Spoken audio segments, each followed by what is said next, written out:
Hey, there's a rainstorm, but without rain, so I guess it's just storm. What's up? It's the Culture Detective here investigating your favorite albums. And today I'm going to do my second review of the day, and that would be the latest Kacey Musgraves album, Star-Crossed. I don't really want to talk too much about this album because I never really intended to review this album. I thought this album is kind of lackluster and mediocre and not really worth my time, to be honest. But you know what? Screw it. Let's talk about the latest Kacey Musgraves album.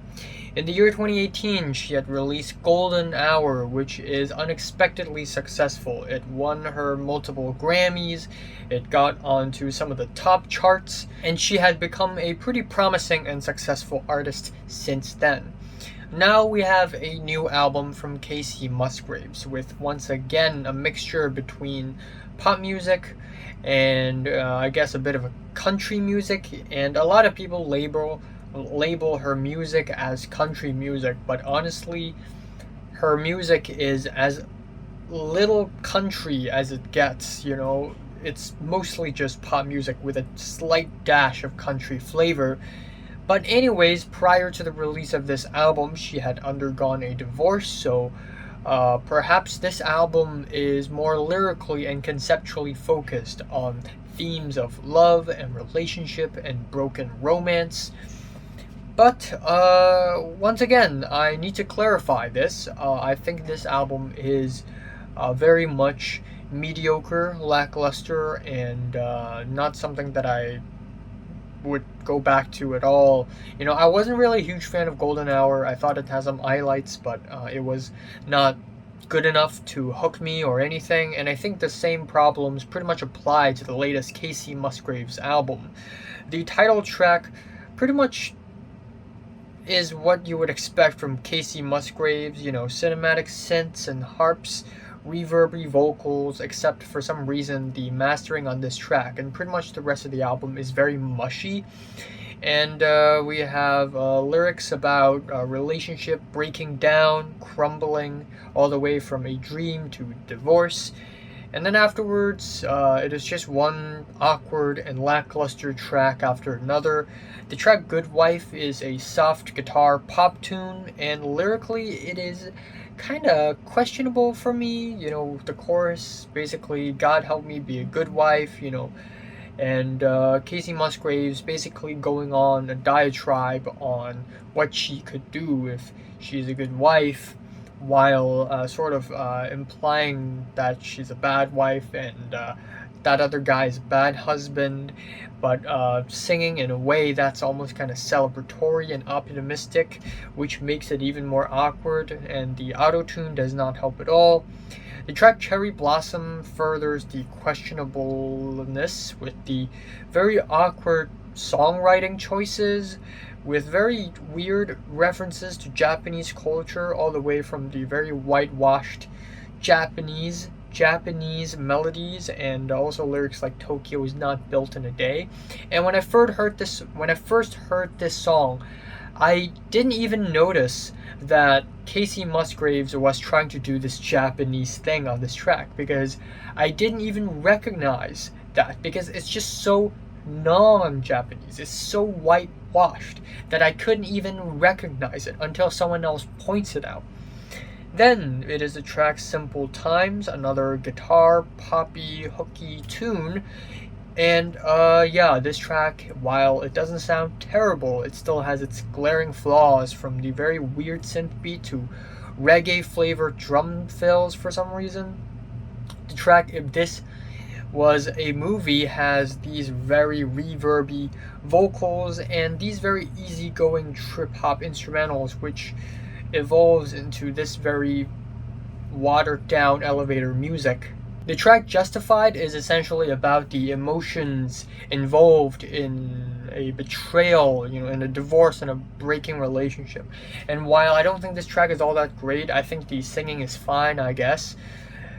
Then we have the track Angel, which is a stripped back acoustic ballad, but for some reason Kacey Musgraves' vocals just sound very plastic and inorganic. And that is paired with Breadwinner, which is Kacey Musgraves' attempt at making an R&B pop banger, with a very hooky chorus, but the chorus just ends up sounding really goofy. And essentially, lyrically, it is about, guys trying to nag her, being annoying, and I get it, but really, the song is just goofy. Then we have the track Camera Roll, which is the sad nostalgia track about Kacey Musgraves' look at the photos in her camera roll, and it's funny. It's actually quite a funny track lyrically, where it really awkwardly references the modern technology of camera roll, like in your smartphone. And once again, the singing is just really weird. There's something so muted and inorganic about it. The track Easier Said has a dreamier take on country pop music, but the lyrics are dumb. It's also really reverby and soft, with very lackluster chords. The track Hookup Scene sees Kacey Musgraves try to have a hookup with someone, trying to fill her emptiness, except feeling more empty than before, except at this point I'm already not interested in whatever Kacey Musgraves is singing about or writing about, because even though this album is not particularly long or anything, I already felt really bored out at this point in the album.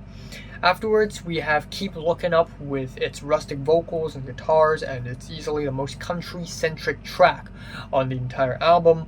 And yeah, it's not bad, I guess, but I don't see anything all that great about it. The track What Doesn't Kill Me has more of a driving beat, plus a very generic poppy hook, and then afterwards it is the track There Is a Light, which is a dream pop, country, disco fusion with supermarket background music, jazzy flutes, and also these really weird clanky percussion noises in between verses, which I don't know where did that come from. And afterwards, the album ends off with Gracias a la vida, which is a cover song of an old Chilean song, and not only is Kacey's vocals not strong enough to bring out the emotions, but also the production choices on this track is downright hideous.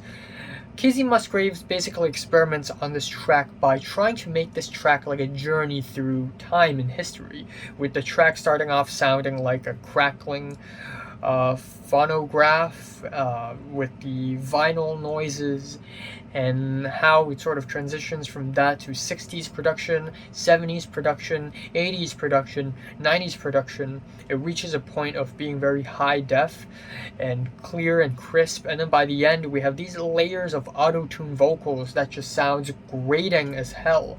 So it is awkward, it is hideous, and it is certainly the most confusing and head-scratching moment on the entire album. So I guess I'm just gonna leave it at that. I don't think it is that bad, to be honest. I think at a few points the singing is fine. I think at a few points the songwriting is very inoffensive and very safe, which is, yes, boring, but it's not the end of the world. It's not that goofy, but speaking of goofy, there are still a lot of moments in the album that I find particularly goofy and awkward. So I'm just gonna leave it at that. I cannot speak anymore. My voice has already reached a point of rasp that I just can't handle. So yeah, my favorite track here is probably Justified if I had to choose one, and my least favorite is the album ending. I'm giving Kacey Musgraves Star-Crossed a light 4 out of 10. So, have you listened to the latest Kacey Musgraves album? For much attention, much as you rate it, like it, and subscribe if you want more. And thanks for watching. I will be reviewing probably Big Crit, Pink Sifu,